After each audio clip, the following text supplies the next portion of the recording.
ये क्या? फिर बैठ गए सर पकड़कर। इससे क्या होगा जरा बताओ। अरे तो क्या करूं, पूरी की पूरी फसल बर्बाद हो गई। अब क्या खाएंगे पूरे साल। मैंने तो तुमसे पहले ही कहा था कि ये खेती कसानी में कुछ नहीं रखा। मेरे भाई को देखो, 1 साल पहले 2 भैंसें खरीदी थी उसने। दूध का कारोबार ऐसा फला कि अभी पिछले महीने 10 और भैंसें खरीद ली है उसने। मैं तो कहती हूँ तुम भी ऐसा ही कुछ क्यों नहीं करते? अरे कर तो लूं, लेकिन भैंसे खरीदने के लिए पैसे भी तो होने चाहिए कि नहीं। ले दे के एक छोटी सी जमीन और ये टूटी फूटी झोपड़ी है मेरे पास। देखो जी, अगर कुछ बड़ा करना है तो थोड़ी हिम्मत तो दिखानी पड़ेगी।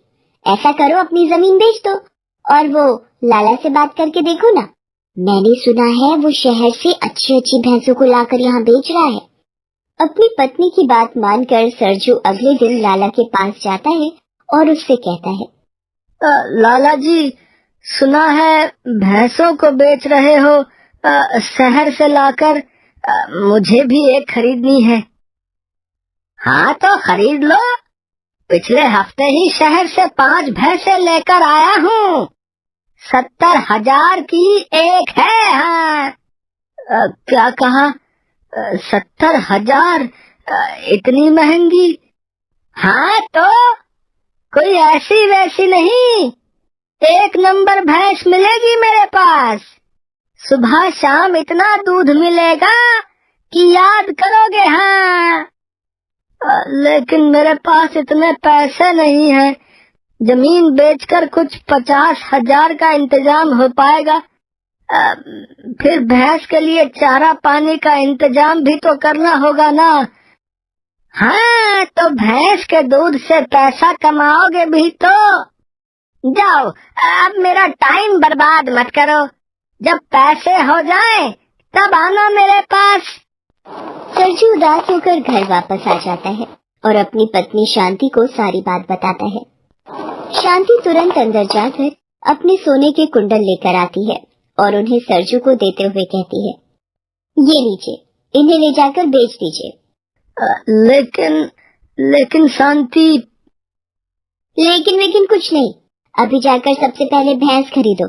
जब काम अच्छा हो जाए तो फिर से दिलवा देना मुझे। सरजू शांति के सोने के कुंडल और अपनी जमीन बेचकर भी पूरे पैसों का इंतजाम नहीं कर पाता। उसके पास अब भी 10,000 रुपए कम थे। लाला उस पर तरस खाकर उसे कम पैसों में ही एक भैंस दे देता है। लेकिन लाला ने सरजू को जो भैंस दी वो दिखने में काफी कमजोर लग रही थी।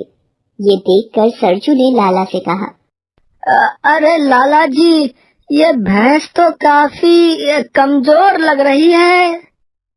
पूरे गांव में किसी से भी जाकर पूछ लो, मेरे से जिसने भी भैंस खरीदी है आज धन्ना सेठ बन के बैठा है।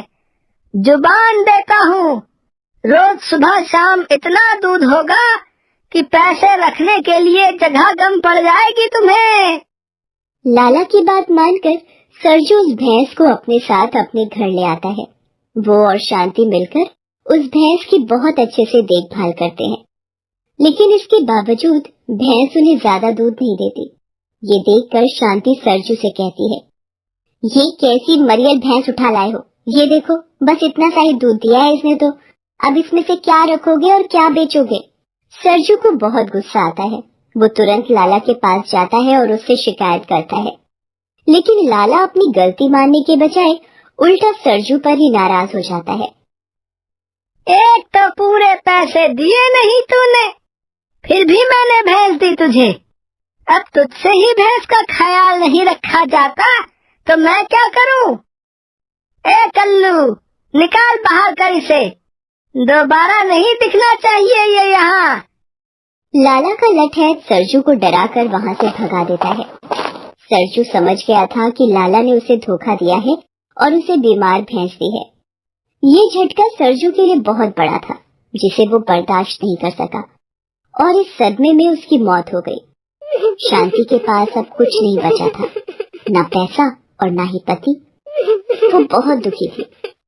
दूसरी तरफ इस सबसे बेखबर लाला अपनी कमाई में लगा था। वो 1 नंबर का लालची आदमी था। ऐसे ही कई महीने गुजर गए और फिर एक दिन, मालिक, आपने सुना क्या?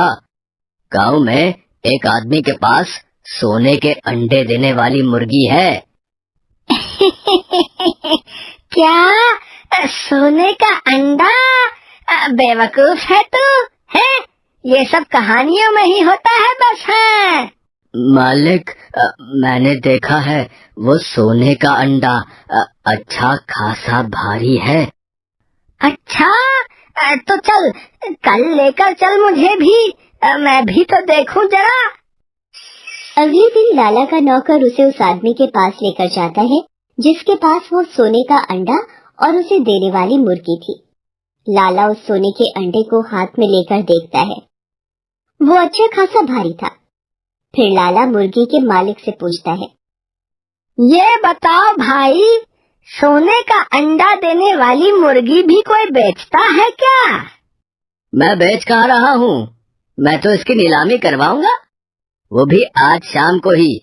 जो सबसे ज्यादा दाम देगा उसे ही दूंगा इसे। हाँ, और वैसे भी मेरे पास ऐसे बहुत से अंडे हैं, और अब मैं इस मुर्गी का ख्याल रखते रखते थक गया हूँ। मुर्गी के मालिक किशन की बात सुनकर लाला बहुत खुश हो जाता है। उसने तय कर लिया था कि चाहे जो हो जाए, उस मुर्गी को वो खरीद कर रहेगा। शाम को उस मुर्गी की नीलामी होने वाली थी। लाला वहीं रुक गया। नीलामी के लिए वहां भीड़ पहुंची हुई थी। फिर आखिरकार किशन ने नीलामी शुरू की। देखो भाइयों, आज तक जिस मुर्गी के बारे में आपने सिर्फ कहानियों में सुना था, आज सच में आपके सामने है। ये है वो मुर्गी जो आपको माला माल कर देगी। ये देखिए, ये रहा वो सोने का अंडा जो इस मुर्गी के साथ आपको मिलेगा, और फिर ऐसा ही एक सोने का अंडा आपको हर रोज ये मुर्गी देगी। तो लगाइए बोली और खरीद लीजिए अपनी किस्मत। फिलहाल इस मुर्गी की कीमत है 5 लाख रुपए। मुर्गी की कीमत सुनकर वहां मौजूद कई लोग पहले ही हिम्मत हार जाते हैं और पीछे हट जाते हैं, लेकिन लाला और कुछ दूसरे लोग अभी भी डटे थे। लाला सब पर भारी पड़ रहा था। वो लगातार ऊंची बोली लगा रहा था, लेकिन भीड़ में एक महिला थी जो बोली में लगातार लाला को टक्कर दे रही थी। आखिर में वो महिला और सिर्फ लाला ही बचे थे जो उस मुर्गी को खरीदने के लिए बोली लगा रहे थे। 50 लाख, 50 लाख दूंगा मैं इस मुर्गी के। बस अब बहुत हो गया, इससे ज्यादा पैसे नहीं है मेरे पास। आखिरकार वो महिला भी नीलामी से हट जाती है और वो मुर्गी लाला को मिल जाती है। लाला अपनी सारी जमा पूंजी बेचकर पूरे 50 लाख में किशन से उस मुर्गी को खरीद लेता है। वो बहुत खुश था। मुर्गी और उसके सोने के अंडे को लेकर वो अपने घर पहुंचता है और अपनी पत्नी से कहता है, कमला, ये जो सोने का अंडा मुझे इस मुर्गी के साथ मिला है, मैं इसे बेचूंगा नहीं, बल्कि इसे अपने घर में सजाऊंगा। और वैसे भी अब तो ऐसे कई अंडे मुझे मिलने वाले हैं। हाँ। लाला और उसकी पत्नी उस मुर्गी को बड़े प्यार से दाना खिलाते हैं। लाला को पूरी रात नींद नहीं आती। उसे तो बस अगले सोने के अंडे का इंतजार था। जैसे ही सुबह हुई, वो तुरंत उस मुर्गी के पास गया। मुर्गी ने अंडा तो दिया था, लेकिन वो सोने का नहीं था। वो तो एक साधारण सा सफेद अंडा था। ये देखकर लाला गुस्से से लाल हो गया। वो तुरंत अपने घर में गया और मुर्गी के साथ मिले सोने के अंडे को लेकर सुनार के पास गया। उस अंडे को देखने के बाद सुनार ने लाला से कहा, अरे लाला जी, सबको चूना लगाने वाले को आज किसने चूना लगा दिया? बकवास मत करो, इस अंडे के बारे में बताओ मुझे। लाला जी, ये अंडा अंदर से लोहे का है और बाहर सोने का पानी चढ़ाया हुआ है बस। वैसे कितने में खरीदा इसे? लाला के पास कोई जवाब नहीं था। वो बुरी तरह तिलमिलाया हुआ था। उस लोहे के अंडे को लेकर वो तुरंत किशन के घर पहुंचा, लेकिन वहां ना तो किशन था और ना ही कोई और। बस दरवाजे पर एक पर्चा लगा हुआ था। लाला ने उस पर्चे को पढ़ना शुरू किया। मुझे पता है कि तुम इस पर्चे तक जरूर पहुंचोगे लाला। सोने का अंडा देने वाली मुर्गी तो तुम्हारे पास है ही, जाते जाते ये भैंस भी लेते जाओ। दरवाजे पर बंधी भैंस को देखकर लाला सब समझ जाता है। वो वही भैंस थी जो उसने सरजू को बेची थी।